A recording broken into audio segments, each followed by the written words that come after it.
बुलंदशहर से एक shocking kidnapping case सामने आया है जहां दो छोटी लड़कियां මම මේ අරගෙන ආවේ ඉන්දියානු සිනමාවේ අතිශය ජනප්‍රිය ක්‍රියාදාම චිත්‍රපට මාලාවක මීළඟ දිගහැරුම වන මර්දානි 3 චිත්‍රපටයේ විචාරයයි. මේක ඇක්ෂන් ත්‍රිලර් සහ ක්‍රයිම් ඉන්වෙස්ටිගේෂන් ගණයට අයිති කාන්තා ශක්තිය සහ යුක්තිය වෙනුවෙන් කරන අසිරිමත් සටනක්.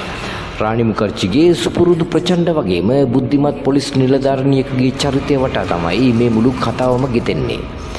චිත්‍රපටයේ කතාව ආරම්භ වෙන්නේ මුම්බයි නගරයේ සිදුවන ඉතාමත් දරුණු සහ සංකීර්ණ සයිබර් අපරාධ ජාලයක් සහ කාන්තා ජාවාරමක් පදනම් කරගෙන.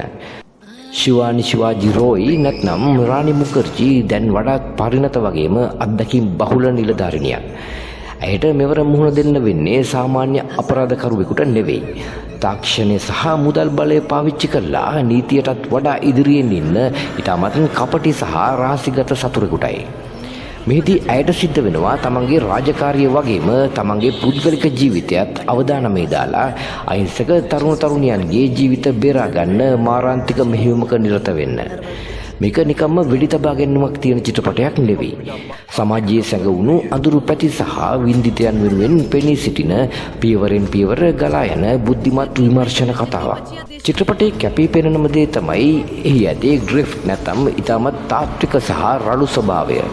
මර්දානි පළමු සහ දෙවන චිත්‍රපට වගේම මෙහිත් කිසිම අලංකාර කිරීමක් නැතිව අපරාධ ලෝකයේ බියකරු බව අධ්‍යක්ෂවරයා පෙන්නනවා. විශේෂයෙන්ම සටන් ජවනිකාවලදී සහ විමර්ශන දර්ශනවලදී භාවිතා කරලා තියෙන කැමරා ශිල්පීය ක්‍රම ප්‍රේක්ෂකයා ඇත්තටම ඒ නොසන්සුන් පරිසරයට අරගෙන යනවා. මෙහි එන බෑග්ග්‍රවුන්ඩ් ස්කෝර් එක චිත්‍රපටයේ තීව්‍රතාවය සහ ශිවානිගේ චරිතයේ තියෙන ප්‍රබල බව මතු කරන්න ලොකු දායකත්වයක් දෙනවා. සයිබර් අපරාධ සහ තාක්ෂණික උපක්‍රම පාවිච්චි කරලා තියෙන ආකාරය ඉතාමත් නූතන මට්ටමේ පවතිනවා. පියවරෙන් පියවර සතුරා කොටු කරගන්න ආකාරය ප්‍රේක්ෂකයාගේ කුතුහලය අවසානයේ දක්වාම රඳවා ගන්නවා.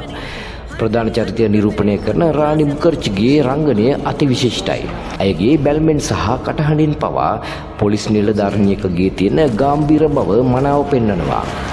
ඒ වගේම මෙහි එන දුෂ්ට චරිතය කලින් චිත්‍රපටවල දුෂ්ටයන්ටත් වඩා වෙනස්ම ආකාරයේ මානසිකත්වයක් තියෙන කෙනෙක් විදියට නිර්මාණය කර තිබීම විශේෂත්වයක්.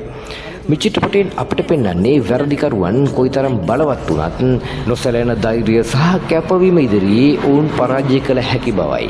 ඔබ මර්දානි කලින් කොටස් දෙක රස විඳපු ඒ වගේම දෘශ්‍යම් හෝ දිල්ලි ක්‍රයිම් වැනි සත්‍යවාදී විමර්ශන කතාවලට කැමති කෙනෙක් නම් මර්දානි 3 කියන්නේ අනිවාර්යයෙන්ම නැරඹිය යුතු නිර්මාණයක්.